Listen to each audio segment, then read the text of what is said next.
Hello, তোদের কে ঢুকতে বলেছে ওখানে? ভূতের মতন ভয় দেখাচ্ছিস পাপোশ টেনে খাটের নিচে দিয়ে। কখন ঢুকেছিস? এই, তোর মা চলে গেছে, তোরা এখানে খাটের নিচে ঢুকে রয়েছিস? হ্যাঁ,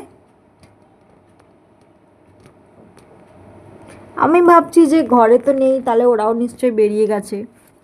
খাটের নিচে দিয়ে পাপোশ টানা হচ্ছে। হুম, খাটের নিচে দিয়ে পাপোশ টানা হচ্ছে।